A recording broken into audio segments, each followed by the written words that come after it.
And then 1994 was a big transformation in my life.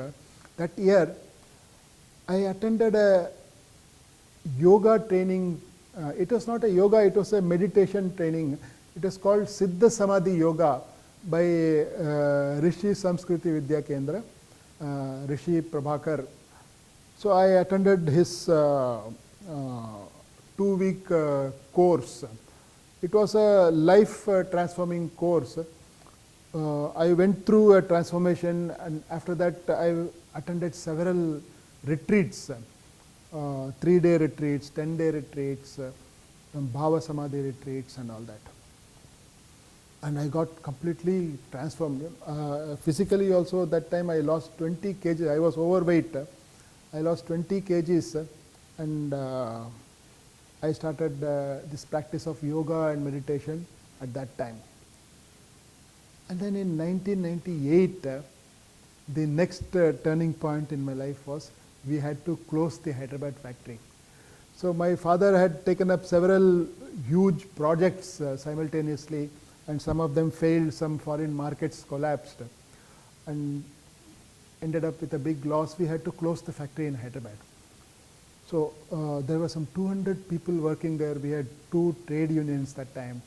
It was a huge effort to just close, negotiate all those workmen, give them settlement, complete all the government formalities. In those days, it was very difficult to close a factory. And in that area in Hyderabad, ours was quite a big factory, 200 people working in those times. So that was a huge experience. It was a traumatic experience. We had to move our house from Hyderabad to Chennai. My children's education got affected.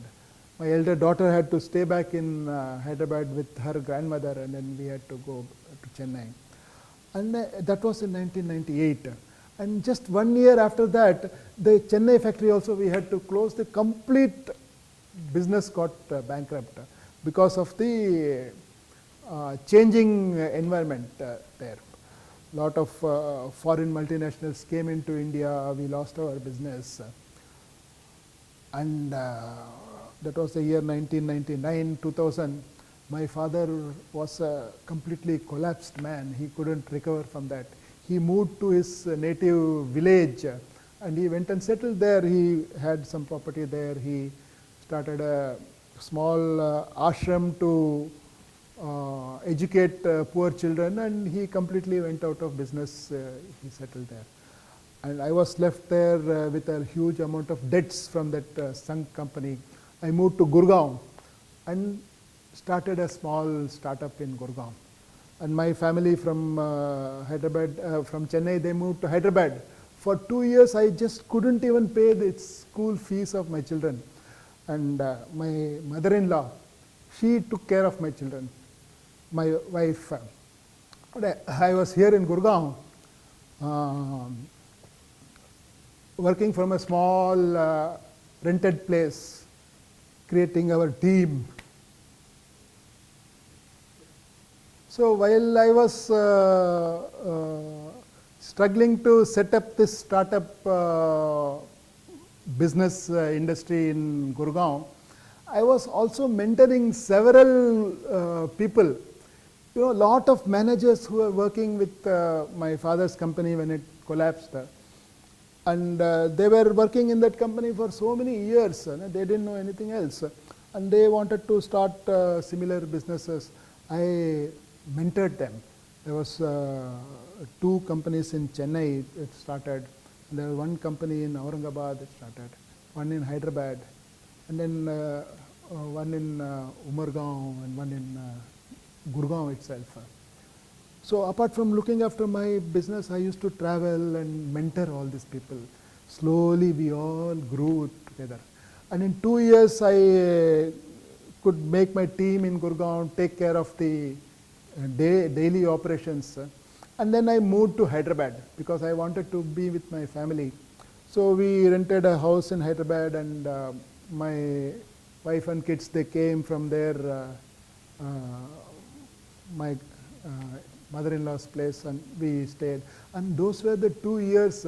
That's when I started to know my daughters. That was in 2003 and 2004.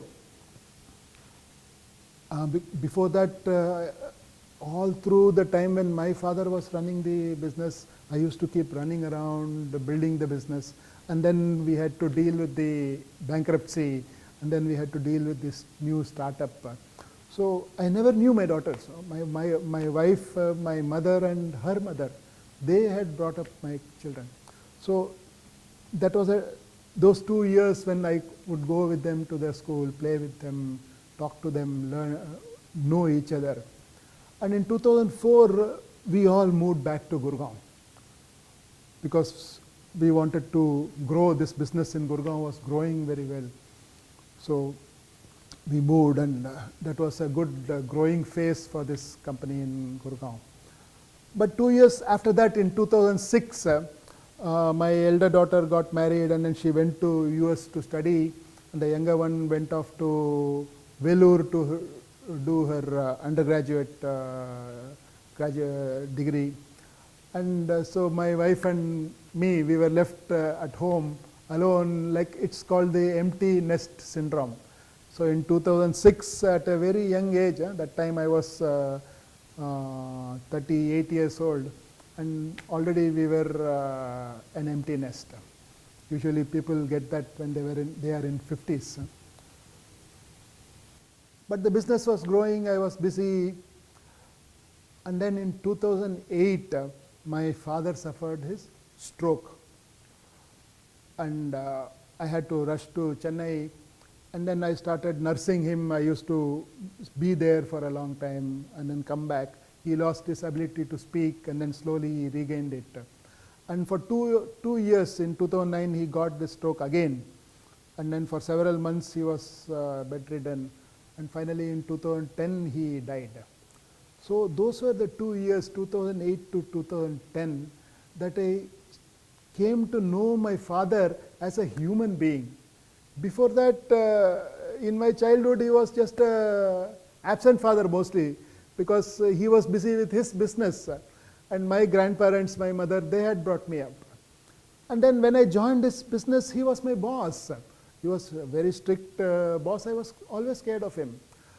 But in 2008, he was a broken man, and I was the successful businessman. And then he became my child because he was bedridden, he couldn't get up, everything was in the bed. And I was his primary nurse. So after my father's death in 2010, the next 2 years was another learning period for me, another transformative period for me, because that company, my father's company, Srinivasan's Cables, it had a huge institutional liabilities. And that factory in Chennai was just closed and getting dilapidated. It was deserted. And my father wouldn't allow us to do anything there when he was alive. And I was busy with this new company in Gurgaon. So after he died, I went back to those institutions and negotiated with them. There were so many debts and dues, some statutory liabilities, Provident Fund was due, ESI was due, Electricity Board had a case filed against my father. So I went and negotiated with all of them. I sold that property and settled everything. It took me 2 years, and I could completely settle everything. And then by the year 2012, I was so proud and fulfilled that I had no liabilities at all. It was not my personal liability, but still that settling it and closing it, it gave such a huge closure. Actually, at that time, probably I should have listened to my intuition, to my heart, because my heart and my intuition told me that I want to be a mentor.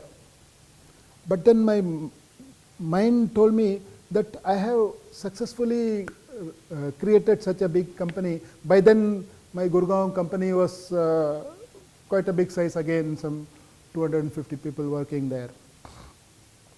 Good sales, good profits.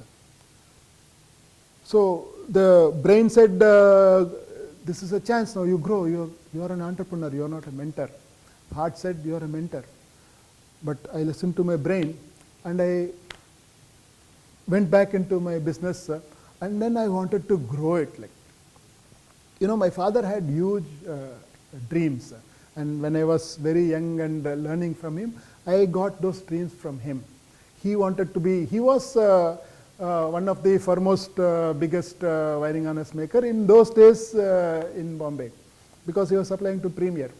But then the complete industry changed after that. So somewhere I was carrying his vision inside my head. I also wanted to make this company huge. And so I took some huge risks. Bought a land in Palwal, wanted to construct a wire making factory there. And then I started a factory in Indonesia with a joint venture. But both these projects, after a few years, they fizzled out and failed. And they were a big setback for the company. Of course, the company itself was very strong with a good foundation, so it could take those shocks and still grow, still continue, survive and grow. But those two failures gave me the clear message that I don't want to be an entrepreneur, I want to be a mentor.